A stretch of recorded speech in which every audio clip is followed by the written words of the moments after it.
निर्माण आईएएस के YouTube channel पर मैं नवीन प्रताप तंवर आप सभी का स्वागत करता हूं। तो आइए शुरू करते हैं आज के हमारे करंट अफेयर पर आधारित एमसीक्यूज। आज का हमारा पहला प्रश्न है, दरबार स्थानांतरण अर्थात दरबार मूव जो हाल ही में समाचारों में चर्चा में रहा। पहला स्टेटमेंट, इस परंपरा की शुरुआत 19वीं शताब्दी में महाराजा रणवीर सिंह द्वारा की गई। दूसरा, इस परंपरा का संबंध हिमाचल प्रदेश से है। आपको बताना है कि दरबार स्थानांतरण के बारे में इन दोनों कथनों में से कौन सा कथन सही है और ए, बी, सी या डी में से सही उत्तर क्या होगा। आज के द हिंदू की खबर है ये, और इस प्रश्न का सही उत्तर है ऑप्शन ए। ऑप्शन ए का मतलब स्टेटमेंट 1 सही है और 2 गलत है। पहला स्टेटमेंट बिल्कुल सही है कि इस परंपरा की जो शुरुआत है 19वीं शताब्दी में महाराजा रणवीर सिंह द्वारा की गई, और इस परंपरा का संबंध हिमाचल प्रदेश से है। ये नहीं, इसका संबंध है जम्मू कश्मीर से।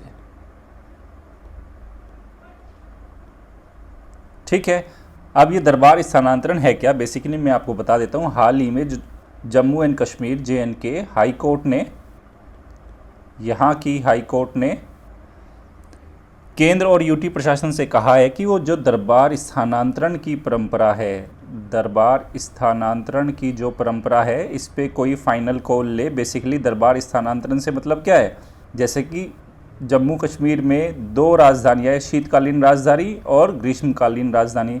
तो जैसे ग्रीष्मकालीन राजधानी श्रीनगर, शीतकालीन राजधानी जम्मू। तो ऐसे में क्या करना होता है कि रिसोर्सेज बहुत ज़्यादा वेस्ट हो रहे हैं डॉक्यूमेंट्स को, और बोला जाता है कि हर 6ठे महीने क्या आपको फर्नीचर ट्रांसफ़र करना पड़ रहा है, जिससे रिसोर्सेज काफ़ी वेस्ट हो रहे हैं वहाँ पे। ओके, तो इसके चलते बोला गया है कि इस परंपरा पे जो दरबार स्थानांतरण है, इस पर कोई स्टैंड लिया जाए, अनावश्यक खर्चों को रोका जाए। ओके, अब देखते हैं इस प्रश्न को बनाया क्यों गया। ये देखिए, आज के द हिंदू में प्रकाशित खबर है, Darbar move foster unity in JK says NC। Okay, the national conference on Wednesday pitch for the continuation of the Darbar move, a biannual shifting of the capital of Jammu and Kashmir, a day after the high court term a burden on the exchequer. देखो, तो यहाँ जो high court है वहाँ की, Jammu and Kashmir की, उसने बोला कि स्टेट के जो एक्सचेकर है उस पर एक बर्डन है, इसलिए इस पर फाइनल कॉल लिया जाए, रिसोर्सेज को बेफजूल उनको खर्च ना किया जाए। आगे चलते हैं। अगला प्रश्न है, विष्णु सेंद्र पर्व के संबंध में निम्नलिखित कथनों पर विचार करें। यह एक वार्षिक आखेट पर्व है। दूसरा, इसका आयोजन उत्तर पूर्वी भारत की जनजातियों द्वारा किया जाता है। अब आपको बताना है कि विष्णु सेंद्र पर्व के बारे में इन दोनों कथनों में से कौन सा कथन सही है, और A, B, C या D में से सही उत्तर क्या होगा। आपके पास 4 सेकंड का समय है, बताइए सही उत्तर क्या होगा। और इस प्रश्न का सही उत्तर है ऑप्शन A। ऑप्शन A का मतलब स्टेटमेंट 1 करेक्ट है, स्टेटमेंट 2 इनकरेक्ट। तो पहला स्टेटमेंट बिल्कुल, ये एक एनुअल हंटिंग जो फेस्टिवल है और जो इसका आयोजन है वो उत्तर पूर्वी भारत की जनजातियों द्वारा नहीं किया जाता। तब कहाँ इसका आयोजन किया जाता है, देखते हैं नेक्स्ट स्लाइड पे क्यों बनाया गया प्रश्न, वहाँ पे जवाब भी मिलेगा इसका। ये देखिए, in a first no animal killed in Jharkhand tribal hunting festival. तो देखिए, झारखंड का एक ट्राइबल हंटिंग फेस्टिवल है, नाम क्या है, विष्णु सेंद्र पर्व।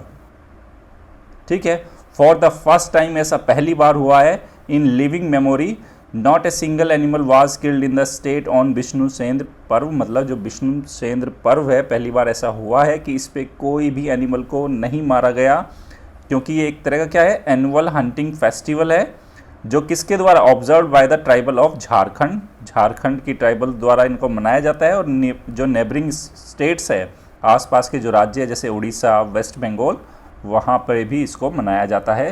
तो याद रखेंगे, अगर एग्जाम में आ जाता है विष्णु सेंद्र पर्व, तो इसका संबंध झारखंड से बेसिकली, और आसपास के स्टेट है उड़ीसा और वेस्ट बंगाल में भी इसको आयोजित किया जाता है। यहाँ पे आप देख सकते हैं कि लिखा है दलमा वन्य प्राणी आश्रयणी, तो दलमा को भी याद रखेंगे, तो ये भी इस एरिया से ही जुड़ी हुई लोकेशन रहेगी। आगे चलते हैं। अगला प्रश्न है, हाल ही में किस राज्य द्वारा आयुर्वेद दवाओं के द्वारा प्रतिरक्षा अर्थात इम्यूनिटी को बढ़ाने के लिए आयुष कवच एप्लीकेशन की शुरुआत की गई? ऑप्शंस है उत्तराखंड, हरियाणा, हिमाचल प्रदेश और उत्तर प्रदेश। अब आप बताइए कि ए, बी, सी या डी में से सही उत्तर क्या होगा? और इस प्रश्न का सही उत्तर है ऑप्शन डी, मतलब आयुष कवच की जो शुरुआत की गई है उत्तर प्रदेश द्वारा की गई है। अब देखते हैं इस प्रश्न का आधार क्या है। ये देखिए 7 मई की खबर है ये। What is Ayush Kavach app, learn about its key features and where to download. तो बेसिकली ये है क्या, आप देख सकते हैं UP government led by CM chief minister Yogi Adityanath launch a new application called Ayush Kavach. तो ये आयुष कवच की शुरुआत उत्तर प्रदेश सरकार द्वारा की गई है, ये बात हम ध्यान रखेंगे। आगे चलते हैं। अगला प्रश्न है corona virus global response international pledging conference के संबंध में निम्नलिखित कथनों पर विचार करें। पहला, इस कॉन्फ्रेंस की शुरुआत संयुक्त राष्ट्र द्वारा की गई।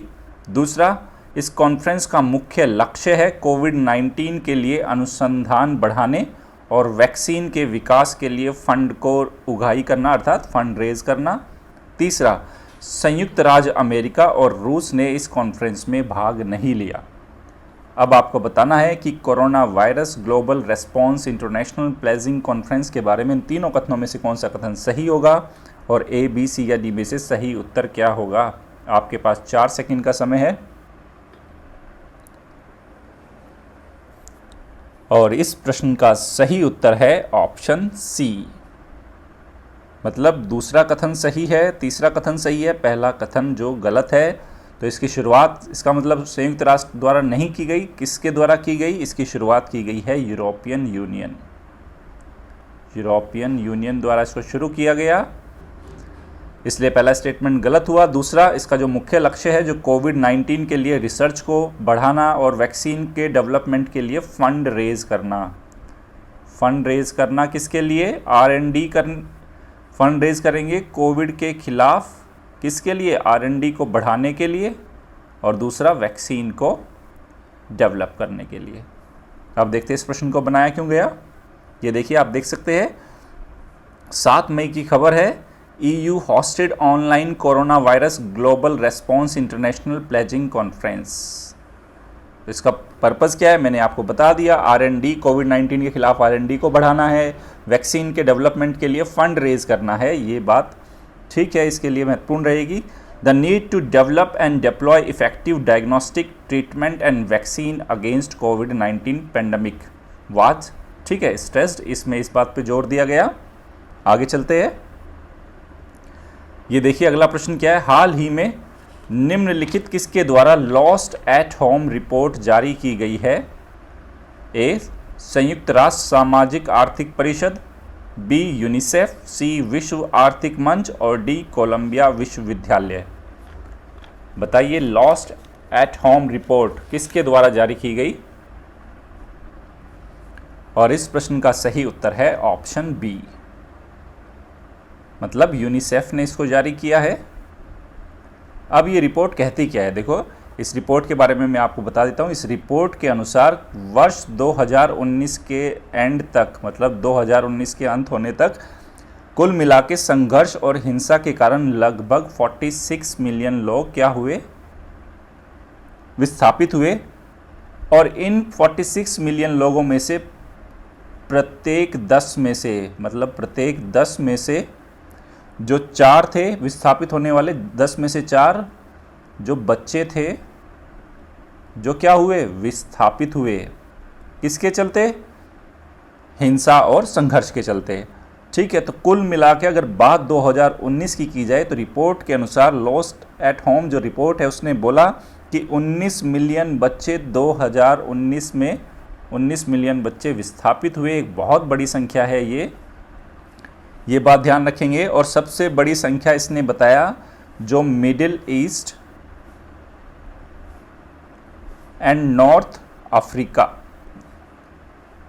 जिसको रिपोर्ट में MENA बोला गया, में सबसे बड़ी संख्या में बच्चे विस्थापित हुए। मीना में सबसे बड़ी संख्या बच्चे विस्थापित हुए, और ये संख्या कितनी थी विस्थापित होने वालों की, ये 12 मिलियन, 12 मिलियन बच्चे, कुल मिला के 19 मिलियन बच्चे विस्थापित हुए, जिनमें से 12 मिलियन तो सिर्फ कहाँ से, मिडिल ईस्ट और नॉर्थ अफ्रीका से ही विस्थापित हुए हैं। तो मिडिल ईस्ट और नॉर्थ अफ्रीका की पूरी लोकेशन ऑलरेडी लॉकडाउन मॉड्यूल में वर्ल्ड मैपिंग में मैं बहुत अच्छे से करा चुका हूँ। देखो यूपीएससी कई बार जो फ्रंट की जो न्यूज़ होता है उससे बैक में जाके उससे जुड़े डायमेंशंस पे भी क्वेश्चन पूछता है। तो ऑलरेडी मिडिल ईस्ट और नॉर्थ अफ्रीका मैंने पहले ही बताया था, लोकेशन बहुत महत्वपूर्ण रहेगी। तो आप मैपिंग वाली क्लास देखना, जिन्होंने नहीं देखी वहाँ से इसको रिवाइज़ कर लेना, एटलस को लेके रिवाइज़ करना। आगे चलते हैं।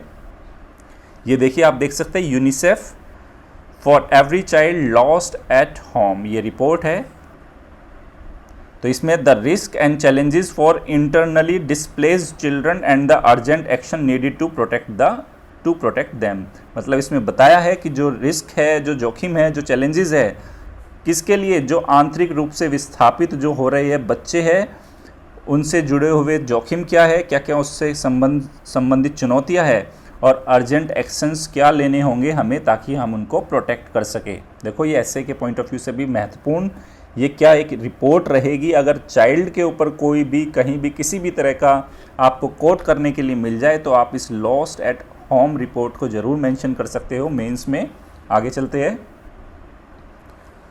अगला प्रश्न है, centre for monitoring of Indian economy CMIE द्वारा बेरोजगारी पर जारी किए गए डाटा के संबंध में निम्नलिखित कथनों पर विचार करें। पहला, CMIE के अनुसार वर्ष भारत में 121.5 मिलियन लोग बिना किसी कार्य के है, अर्थात विदाउट वर्क है। दूसरा, कोविड-19 के अनुसार लॉकडाउन के चलते बेरोजगारी दर 47.1% हो गई है। ये के कारण आएगा, यहाँ पे अनुसार लिखा है, इसको ठीक कर लेंगे। कोविड-19 के कारण, अनुसार से कोई मीनिंग नहीं निकल रहा, इसको लिखेंगे कोविड-19 के कारण लॉकडाउन के चलते बेरोजगारी दर 47.1% हो गई है। तीसरा, CMIE के अनुसार लॉकडाउन में शहरी क्षेत्रों में बेरोजगारी दर बढ़ी है, जबकि ग्रामीण क्षेत्रों में यह बेरोजगारी दर घटी है। अब आपको बताना है कि CMIE द्वारा जो अभी अनएम्प्लॉयमेंट के बारे में जो डाटा रिलीज़ किए गए हैं उनके बारे में स्टेटमेंट 1, 2 और 3 में से कौन सा सही है, और A, B, C या D में से सही उत्तर क्या होगा। बताइए क्या होगा इस प्रश्न का सही उत्तर। और इस प्रश्न का सही उत्तर है ऑप्शन बी, मतलब स्टेटमेंट 1 करेक्ट है, सेकंड एंड जो थर्ड है वो रॉन्ग है, बिल्कुल सही है। CMIE द्वारा जो अभी डेटा जारी की गई उसके अनुसार भारत में अगर अभी देखा जाए तो विदाउट वर्क 121.5 मिलियन लोग हैं।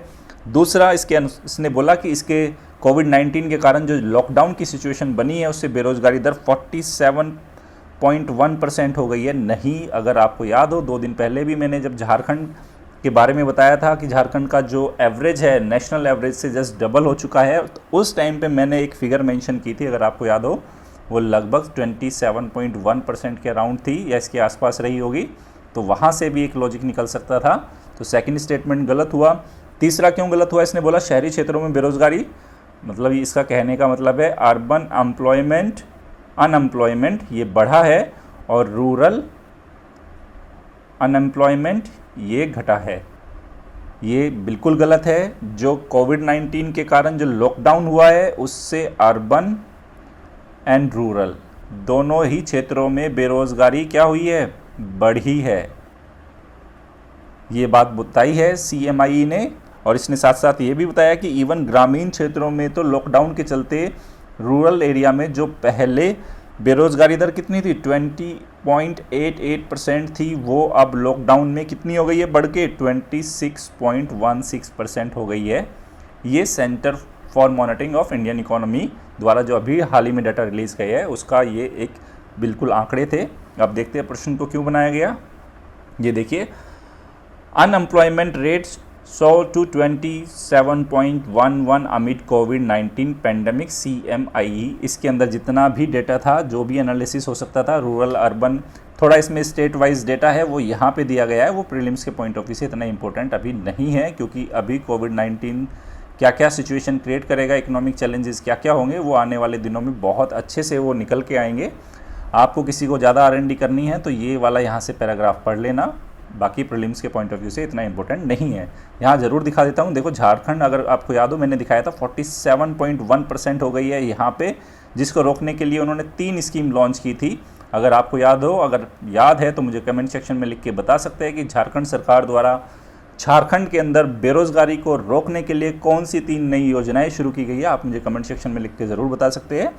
आगे चलते हैं, ये देखिए, हाल ही में निम्नलिखित किसके द्वारा सुरक्षित नाना नानी अभियान की शुरुआत की गई? ए, स्वास्थ्य एवं परिवार कल्याण मंत्रालय, बी, नीति आयोग, सी, मानव संसाधन विकास मंत्रालय और डी, महिला एवं बाल विकास मंत्रालय। तो सुरक्षित नाना नानी अभियान की शुरुआत किसके द्वारा की गई है, आप बताइए मुझे। और इस प्रश्न का सही उत्तर है ऑप्शन बी, नीति आयोग। देखते हैं इस प्रश्न को क्यों बनाया गया। ये देखिए, सुरक्षित दादा दादी and Nana Nani Abhiyan campaign to protect senior citizens during कोविड-19। कोविड-19 के दौरान जितने भी हमारे सीनियर सिटीजन्स हैं उनको प्रोटेक्ट करने के लिए, उनको सुरक्षित रखने के लिए नीति आयोग ने एक पहल की शुरुआत की है, जिसका नाम है सुरक्षित दादा दादी और नाना नानी अभियान। तो दादा दादी मैंने हटा दिया था, नाना नानी आपसे लगा के पूछा, तो आप देख सकते हैं नीति आयोग स्टार्ट्स कैंपेन सुरक्षित दादा दादी और नाना नानी अभियान। ठीक है, और किसके साथ मिलकर किया है इसको? In association with Piramal foundation, the philanthropic arm of Piramal group. ठीक है, आगे चलते हैं। ये देखिए, गरुड़ पोर्टल के संबंध में निम्नलिखित कथनों पर विचार करें। पहला, यह कोविड-19 उद्देश्यों के कारण, मतलब कोविड-19 के कारण जो उद्देश्य जनरेट हुए हैं, क्रिएट हुए हैं, उनके कारण ड्रोन संचालित करने के संबंध में उत्पन्न सुरक्षा चिंताओं के विषय में केंद्र सरकार को रिपोर्ट करेगा। दूसरा, पोर्टल की शुरुआत गृह मंत्रालय द्वारा की गई। ध्यान से पढ़ना और बताना गरुड़ पोर्टल के बारे में दोनों कथनों में से कौन सा कथन सही है और ए, बी, सी या डी में से सही उत्तर क्या होगा। और इस प्रश्न का सही उत्तर है ऑप्शन डी, मतलब पहला स्टेटमेंट भी गलत, दूसरा स्टेटमेंट भी हुआ गलत। तो पहला स्टेटमेंट क्यों गलत हुआ? इसने तो बोला कि कोविड-19 के कारण जो ड्रोन चलाए जा रहे हैं, जगह जगह उनको इस्तेमाल किया जा रहा है, उससे कुछ सुरक्षा चिंताएं उत्पन्न हुई है, जिसके बारे में सरकार को रिपोर्ट करेगा। ये बिल्कुल गलत है। इसके बारे में मैं आपको बता देता हूँ कि ये बेसिकली गरुड़ पोर्टल करेगा क्या। गरुड़ पोर्टल का जो कोविड-19 के उद्देश्य के लिए ड्रोन संचालित करने के लिए केंद्र सरकार से छूट मिलेगी। उल्टा इसमें केंद्र सरकार से छूट किसके लिए? ड्रोन को संचालित करने के लिए, ड्रोन संचालित करने के लिए। ठीक है, तो राज्य सरकारों को क्या होगे इससे? जो बहुत सारी संस्थाएं जो ड्रोन के जरिए क्या कर रही है, वो डिसइंफेक्ट कर रही है, सैनिटाइज कर रही है, उसका इस्तेमाल बढ़ रहा है। तो ऐसे में अगर केंद्र सरकार से बार बार आपको क्या परमिशन लेनी पड़ेगी, तो इस जो सिचुएशन की है कोविड-19 को, उसको हैंडल करने में थोड़ी परेशानी होगी। तो ऐसे में गरुड़ पोर्टल के जरिए क्या उनको थोड़ा क्या मिल रही है, छूट प्राप्त हो रही है। और जो इसकी शुरुआत की है वो गृह मंत्रालय ने नहीं की है। जो इसकी शुरुआत की किसने की है? वो directorate general of civil aviation, इसके द्वारा शुरुआत की गई है। जो कौन सी मिनिस्ट्री के अंदर आता है? ये मिनिस्ट्री ऑफ सिविल एविएशन के अंदर आता है। मिनिस्ट्री ऑफ सिविल एविएशन, नागर विमानन मंत्रालय, उसकी तहत आता है directorate general of civil aviation, और उसने शुरुआत की है गरुड़ पोर्टल की। अब देखते हैं प्रश्न क्यों बनाया गया। ये देखिए, DGCA launch Garud portal to fast track exemption of corona virus related drone operations, मतलब कोरोना वायरस से रिलेटेड जितने भी ड्रोन के ऑपरेशंस है उसमें छूट प्रदान करने के लिए क्या लॉन्च किया गया है? गरुड़ पोर्टल।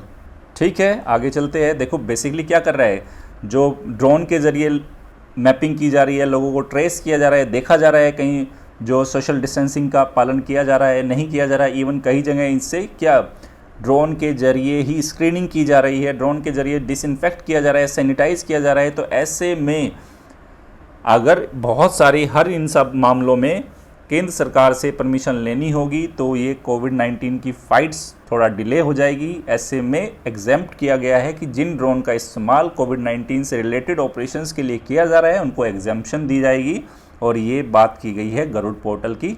आगे चलते हैं। हाल ही में किस भारतीय राज्य केंद्र शासित प्रदेश, यहाँ पे लिख लेते हैं, केंद्र शासित प्रदेश द्वारा निगाह स्कीम, याद रखना निगाह स्कीम है, कुछ और मत समझ लेना इसको, इसकी शुरुआत की गई है। पश्चिमी बंगाल, असम, हिमाचल प्रदेश और जम्मू कश्मीर। बताइए ए, बी, सी या डी में से सही उत्तर क्या होगा? निगाह स्कीम का संबंध कौन से राज्य से है? और इस प्रश्न का सही उत्तर है ऑप्शन सी।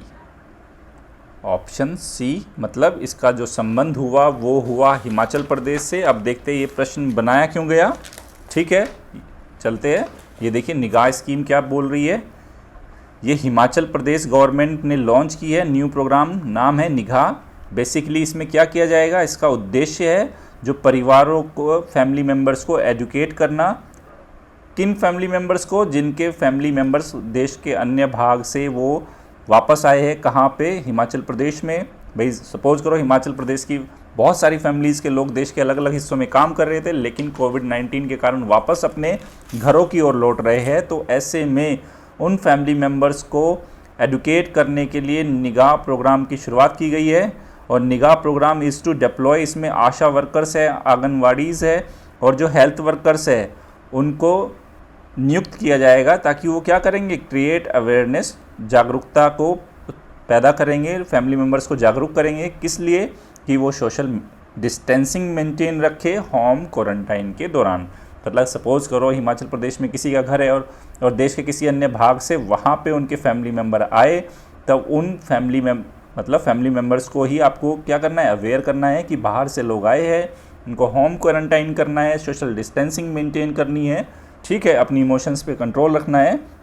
उन सारी चीज़ों के लिए निगाह प्रोग्राम को शुरू किया गया है। देख सकते हैं यहाँ पे क्या लिखा है। फिर इस प्रोग्राम के अंतर्गत जो हेल्थ वर्कर है, स्वास्थ्य कर्मी क्या करेंगे, will sensitise the members of family, जो परिवार के सदस्यों को सेंसिटाइज करेंगे। किसके बारे में? That are arriving from the other state, जहाँ दूसरे राज्यों से वापस लौट के फैमिली मेम्बर आ रहे हैं। आगे चलते हैं। ये देखिए आज का हमारा अभ्यास प्रश्न क्या है। हाल ही में किस भारतीय राज्य में पिग्स की हॉक कोलेरा से मृत्यु हुई है? ऑप्शंस है असम, मेघालय, मणिपुर और अरुणाचल प्रदेश। आप मुझे कमेंट सेक्शन में लिख के बताएंगे कि हॉक कोलेरा का संबंध कौन से राज्य से है जिसके चलते अभी पिग्स की मृत्यु हुई है। ये देखिए कल मैंने आपसे एक प्रश्न पूछा था, 6 मई का अभ्यास प्रश्न था। हाल ही में समाचारों में चर्चा में रहे वंदे भारत मिशन और समुद्र सेतु मिशन के संबंध में निम्नलिखित कथनों पर विचार करें। पहला कथन था कि वंदे भारत मिशन के अंतर्गत भारत के विभिन्न भागों में फंसे श्रमिकों को उनके गृह राज्य में पहुंचाना है। नहीं, जो हमारा वंदे भारत मिशन था, विदेशों में फंसे भारतीयों को फ्लाइट के जरिए एयरलिफ्ट करके उनको इंडिया वापस लाया जाएगा। इसलिए वंदे भारत मिशन के बारे में जो स्टेटमेंट है वो गलत है। दूसरा, समुद्र सेतु मिशन के द्वारा ओवरसीज देशों में फंसे भारतीयों को वापस भारत लाया जाएगा, बिल्कुल सही है। इसलिए सेकंड स्टेटमेंट सही था और उत्तर बी इसका सही जवाब था। अब देखते इस प्रश्न को बनाया क्यों गया।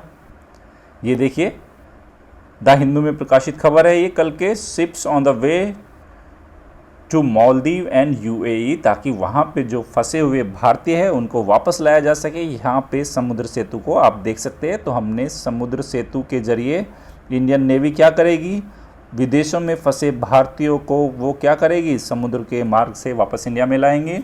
और जो ऑपरेशन हमारा वंदे भारत मिशन था उसमें एयर रूट के जरिए हम इंडियंस को वापस लाएंगे। ठीक है, ज़्यादातर बच्चों ने सही जवाब दिया, कुछ ने गलत भी दिया। कोई नहीं, सीखने का टाइम है, लगातार सीखते रहेंगे। निर्माण आईएएस की daily current affair based MCQ की आज की सीरीज यहीं समाप्त होती है। अगर आपको हमारी ये पहल पसंद आ रही है तो हमारे यूट्यूब चैनल को लाइक कीजिए, शेयर कीजिए और सब्सक्राइब कीजिए। धन्यवाद।